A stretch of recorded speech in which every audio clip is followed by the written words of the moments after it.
es la fisiocracia? El origen del término fisiocracia proviene del griego, que quiere decir gobierno de la naturaleza. Los fisiócratas consideraban que toda la riqueza viene de la tierra y que, de todas las demás ramas de la actividad, solo la agricultura producía más de lo que se necesitaba para mantener a los que se ocupan de ella. La teoría fisiocrática fue la teoría que sentó la base del individualismo económico. Este libre desarrollo tiene por base la libertad de comercio, libertad de trabajo, libertad de competencia, en una palabra, libertad en todos los órdenes de la vida. Las ideas económicas de la fisiocracia, como lo indica su etimología, sostiene el gobierno de la naturaleza, mediante la plena vigencia de las leyes naturales, universales e inmutables. Tanto en el terreno propiamente físico como en el del obrar humano, debe procurarse la felicidad de los hombres. Para ello hay que dejar pasar la libre iniciativa individual. El Estado tiene a su deber, la función de apartar todas las trabas que dificulten la libertad individual. Los fisiócratas son generalmente considerados como los fundadores reales de las ciencias sociales, fueron los primeros en emplear el método científico.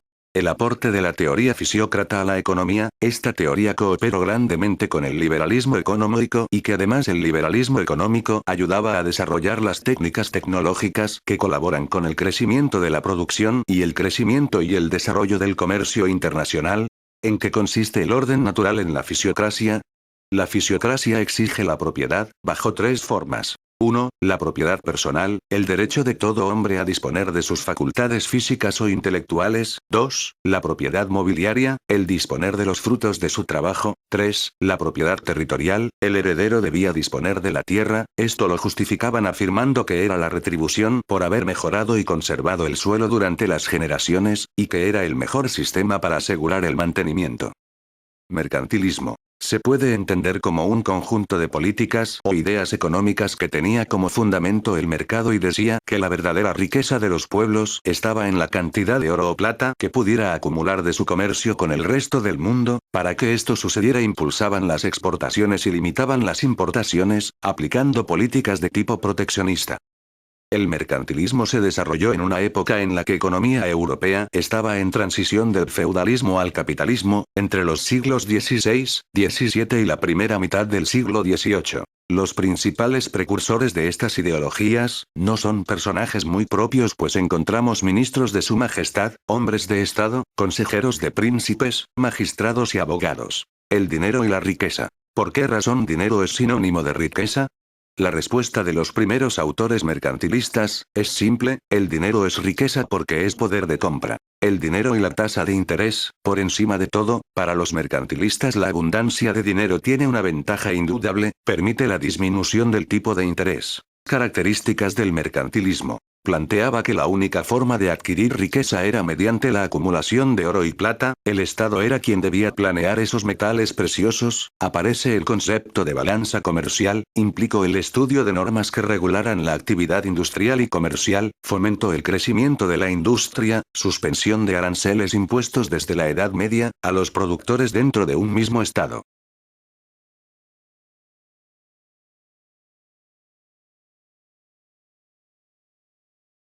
Es una de las escuelas de pensamiento más influyente en la ciencia económica, cuyos principales exponentes son Adam Smith, David Ricardo, Thomas Malthus, John Stuart Mill, entre otros más reconocidos economistas.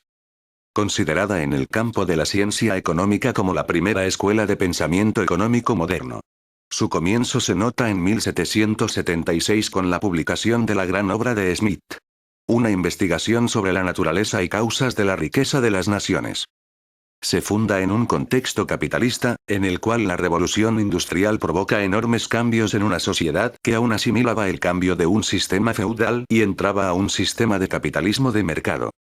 La escuela clásica desarrolla su propia teoría del valor, la cual argumenta que el valor de todas las mercancías está dado por la cantidad de trabajo empleado en la producción de los mismas. Teoría, valor, trabajo.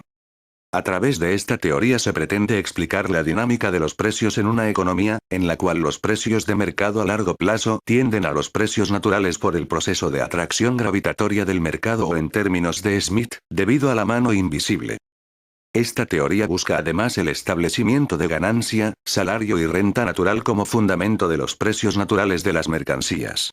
La teoría clásica crea supuestos fundamentados en la ética de mercado y a grandes rasgos se pueden enumerar en los siguientes. Todas las mercancías se mueven en mercados de competencia perfecta. La teoría supone el laissez-faire, por lo tanto la única institución reguladora válida es el mercado. Hay mano invisible, es decir, en una sociedad cada individuo en búsqueda del interés propio genera el beneficio de la sociedad. La única autoridad que lleva los precios al equilibrio es el mercado. Las economías funcionan en un estado de pleno empleo. Se conoce como marxismo al conjunto de ideas políticas, económicas y filosóficas fundamentadas en las teorías de Karl Marx, y, posteriormente en las de F. Engels, que vieron posible su experimentación en el campo social, en la Rusia de inicios del siglo XX. El marxismo formó parte, desde su origen hasta la actualidad, de la carga ideológica de la mayor parte de los movimientos obreros del mundo.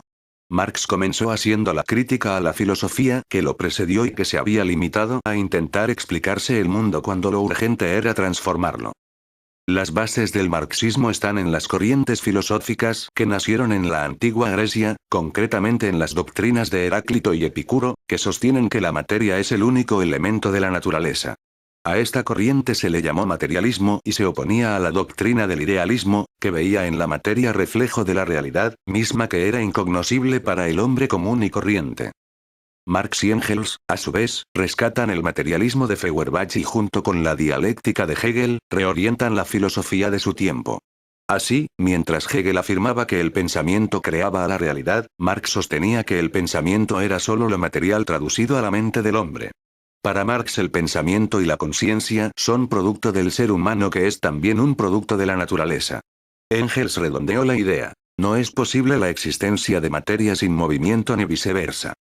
La religión fue condenada por el marxismo por ser alienante, pero reconoció que hay otras formas de alienación. Dado que el hombre es materia, tiene necesidades y para satisfacerlas tiene que trabajar.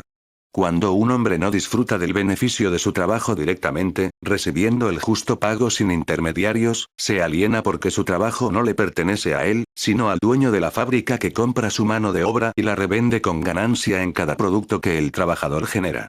El marxismo señala que el trabajador debe emanciparse mediante la revolución. Con la formulación de la dialéctica, el marxismo intenta abarcar todos los campos de la ciencia, la vida, la historia y el mundo. Es tremendamente abstracta y profunda. Mediante la dialéctica, Marx explica el desarrollo de los procesos sociales, históricos, físicos, químicos, etc. La dialéctica marxista sostiene que el mundo es un conjunto de realidades cambiantes, inestables e inacabadas. Tanto lo material como el mundo de los conceptos se hallan sometidos a un proceso de cambio continuo. Al marxismo se debe la teoría de la lucha de clases, la definición económica de lo que es el valor de las mercancías y del trabajo, el capital, y la plusvalía. El marxismo generó los más importantes cambios en las doctrinas económicas del siglo XX y polarizó el pensamiento político y social de ese siglo, dividiéndose el mundo en dos frentes: el capitalismo y el comunismo o socialismo de Estado, que daría como resultado la Guerra Fría. Se dice que esta economía sentó los principios para la economía que tenemos hoy en día. Los economistas neoclásicos explicaron los precios relativos desde el lado de la demanda agregada, mientras que los clásicos explican los precios relativos desde el punto de vista de los costes. Explican el valor de los bienes en función de la utilidad marginal, es decir, de la última unidad consumida. Este cambio teórico se llama la revolución marginalista, que fue el punto de partida del nacimiento del pensamiento neoclásico. La economía neoclásica sistematizó la oferta y la demanda como determinantes de la participación de precio y cantidad en el equilibrio del mercado, que afectan tanto a la asignación de la producción y la distribución de ingresos. Se prescindió de la teoría del valor-trabajo de las economías marxista en favor de una teoría de la utilidad marginal del valor de la demanda y una teoría general de los costes de oferta.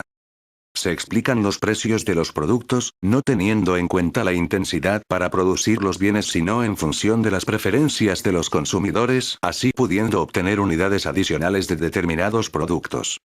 La segunda generación neoclásica comienza a principios de 1890. En la segunda generación neoclásica aparecen economistas como Alfred Marshall, que sostuvo que la economía no constituye un cuerpo de verdades, sino una máquina para el descubrimiento de la verdad concreta. Este explicaba la demanda a partir del principio de utilidad marginal, y la oferta a partir del costo marginal. En los mercados competitivos las preferencias de los consumidores hacia los bienes más baratos y la de los productores hacia los más caros, se ajustarían para alcanzar un nivel de equilibrio. Este equilibrio también se alcanzaría en los mercados de dinero y de trabajo. La teoría neoclásica dividida en tres grandes escuelas como fueron la lausana, la austríaca y la inglesa, también abordaron el trato al mercado. En sí, estas escuelas se centraron en el tratamiento de la economía sobre la base microeconómica y con un fuerte enfoque matemático, desplegando importantes esfuerzos en torno a las teorías del productor y el consumidor, además del análisis marginalista.